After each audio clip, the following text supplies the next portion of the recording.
이슈로 한번 넘어가 볼까요? 예, 여러분 보시면서 구독과 좋아요, 알림 꼭 부탁드리겠습니다. 자, 지금 결국은 민주당 경선도 지금 녹록치 않은 것 같습니다. 저는 왜 이재명이라는 사람이 이렇게 불안해할까라는 생각이 들어요. 왜냐하면 민주당은 문재인 그 시절 이전부터 국민 참여 경선이라고 그래서 네. 선거인단을 모집을 해서 한 30만 명, 40만 명 모집을 했어요. 그렇죠. 그 선거인단 투표로 결국 후보를 가렸었는데 그런 전통을 이번에 싹 깨버리고 이번에 국민의힘과 똑같이 50대 50으로 바꿔버렸습니다. 그러면 보통 이 전통을 깨게 되면 이게 뭔가 설명이 있어야 될 텐데 그동안 그럼 그걸 왜 했겠습니까? 근데 하나의 이 단서는 뭐냐면 예전에 이낙연한테 당한 케이스가 있구나. 그렇죠. 그것 때문에 그런 거죠. 그렇죠. 저는 그렇다고 봅니다. 지난번에 그 민주당 당내 경선 20대 대선 때죠. 네. 그때 그 뭐 1차, 2차, 3차, 4차, 5차까지 무슨 슈퍼위크를 하면서 맞아요. 지역별로 이렇게 경선을 하면서 그 결과 발표를 했었는데 1차 선거인단, 2차 선거인단까지는 뭐 압도적으로 이재명 후보가 표를 몰아왔었는데 마지막에 가서 극적인 반전이 일어나지 않았습니까? 맞아요. 당시에 3차 투표 때인가? 예, 그때? 무난히 압도적으로 뭐 후보로 결정될 것이다라고 했었는데 이제 서울 경기 지역 여기를 오픈을 하고 보니까 그때 당시에 이재명 대표가 28%였고 이낙연 후보가 62%가 무려 와, 나오게 됩니다. 이게 대장동 나왔을 때죠, 그죠? 그렇죠.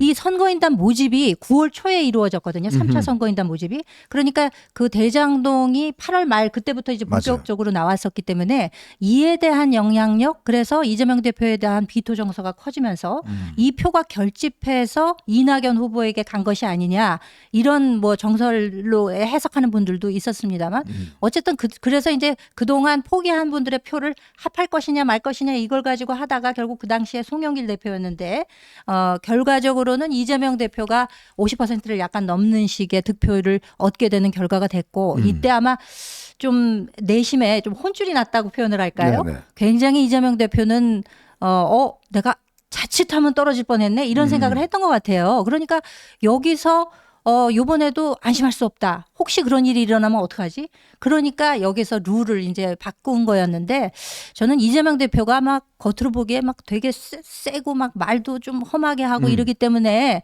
사람이 뭐 세다고 평가를 받기도 합니다만 굉장히 좀 용기가 없는 사람 같아요. 왜냐면은 이재명 대표가 두 차례 당대표 연임하면서 당원당규라고 하는 것은 그 당내의 법 아니겠습니까? 헌법 맞아요. 같은 건데 이걸 바꾼 게 한두 번이 아니에요. 그러니까 이재명 대표 한 사람을 위해서 위인설법식으로다가 그러니까 그 전에는 기소만 돼도 당직에서 관두도록 했었는데 이제 맞아요. 그거 없앴고 그리고 그 다음에도 당대표에 있다가 출마하는데 그 그만두는 그 기한이 있거든요. 1년 전에 그만두는 거로 돼 있습니다. 민주당은. 근데 요거를 특례 규정을 둬가지고 상관없이 하도록 그것도 바꿨어요.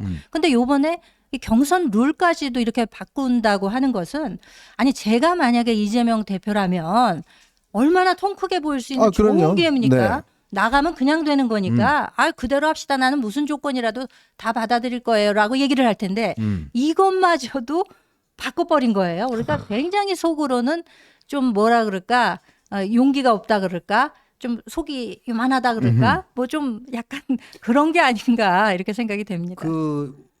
우리 현종님 옛날에 그 동교동 많이 출입했잖아요. 네.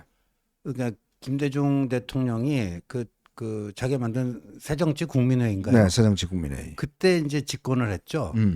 근데 그때도 뭐 압도적 일강이었죠. 그럼요. 근데 그때 뭐 또 경쟁 주자로 뭐 정대철 김상현 뭐 이런 그거 분들 있었죠. 나왔잖아요.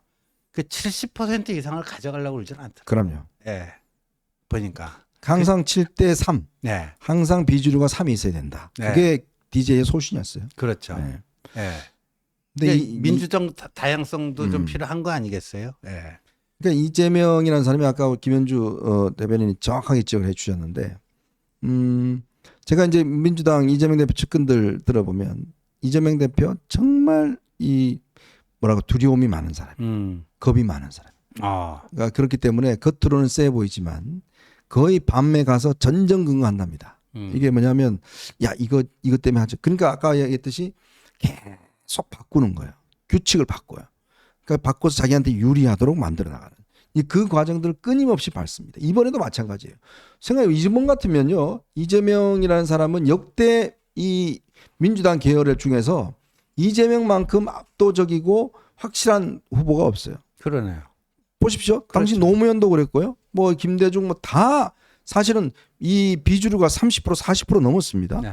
다 사실은 경선 결과를 예측을 못하는 분위기였어요. 근데 이재명은 이번에는 압도적 나머지는 존재가 없어요. 그런데도 저 존재 없는 사람들을 어떻게 하든지 누르려고 경선 룰을 바꿔버린 겁니다. 그죠?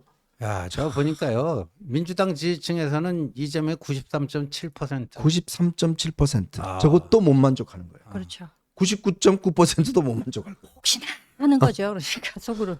그러니까 이게 여러분 이게 이제 단순히 당내의 어떤 문제가 아니라 매사 모든 문제를 결정하는데 이런 식의 스타일이라면 그렇다면 저 사람이 대통령이 된다면 그 대통령이 어떤 대통령이 되겠어요. 그러니까 총통이 되는 거죠. 그러니까 이 한동훈 전 대표가 정확히 봤지 저는 본 것 같아요. 뭐냐면 이 사람은 대통령이 되는 순간 집요하게 자신의 범죄와 관련된 많은 혐의와 법들을 바꿀 것이다. 그렇죠. 그거는 지금은 당이니까 경선 룰을 바꾸고 뭐 하지만 대통령이 돼버리면 제일 큰 문제가 뭐겠어요?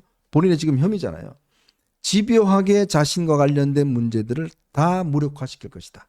거기에 협조하고 할 수 있는 사람만 법무부 장관 다 임명할 것이고 지금 조희대 대법원장도 연세가 많으셔서 곧 그만둡니다. 그렇습니다. 거기도 사법부도 그렇게 되면 제가 볼 때는 정말 이 나라가 완전히 이재명식으로 바뀌게 되는 거예요.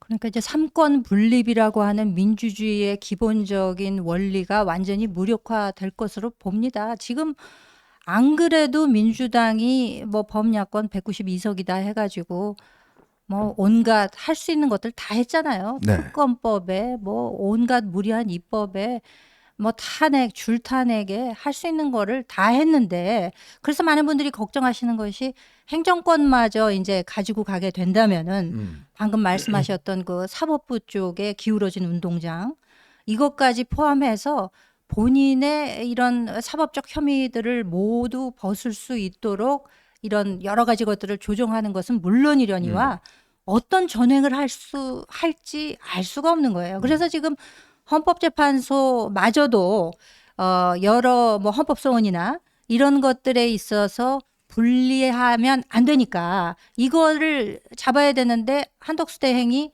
2명을 임명을 해버리니까 이게 완전히 보수 우위로 그렇죠. 바뀌니까 여기서 아뜨거라 한 것 같아요. 맞아요. 민주당은. 그러니까 이것저것 다 가지고도 만족을 못하는 거예요. 두 손에 양손에 다 가지고도 난 마지막 제 하나 남은 것까지 다 빼들어서 내가 가져야지 이런 생각을 하는 게 아닌가 싶은 생각이 들고 이재명 대표가 용기 없다는 거는 조금 전에 제가 그 룰 변경한 걸로도 말씀을 드렸습니다만 그 지난번에 그 불체포 특권 국회에서 표결해가지고 통과되고 나서 아유. 본인이 근데 사실 그거 공약 사항으로 내걸었던 맞아요. 거거든요. 그리고 국회에 가서 대표 연설할 때도 나는 불체포 특권 이거 안 하겠습니다라고 했었는데 네. 그때 마침 단식을 하고 있었잖아요. 추리한 표정으로 요번만은 어떻게 좀 면하게 해주세요라고 하지 않았습니까? 그것도 용기 없음이죠. 그리고 요번에 12.3 계엄 때도 그 숲제명 그것도 얼마나 용기 없는 행동입니까? 본성이에요, 본성. 그러니까 본인이 그 권력욕과 본인의 어떤 그 여러 가지 것들을 좀 이렇게 쉴드를 치고 내가 여기서 내 살 길 찾아야지 하는 그 마음은 가득한데 정작 필요한 용기는 참으로 부족한 사람이 아닌가 네. 이렇게 평가할 수밖에 없을 것 같습니다. 참 용기 없는 사람이 하는 이 권력을 가지게 될 경우에 할 수 있는 행태 아마 꽤 많을 겁니다. 오늘 나경원 의원이 아마 오늘 오전에 패스트트랙 재판 참석했을 거예요. 네.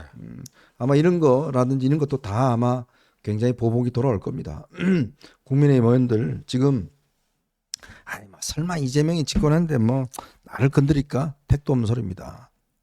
그 사람을 경험 못해서 하는 이야기인데 어마어마한 재앙이 올 겁니다. 자 그러면 그걸 어떻게 해야 될지 그래도 한동훈은 되면 안 돼. 이렇게 하실 건가요? 참 기가 막힙니다. 자 오늘도 많은 분들께서 응원해 주셨네요.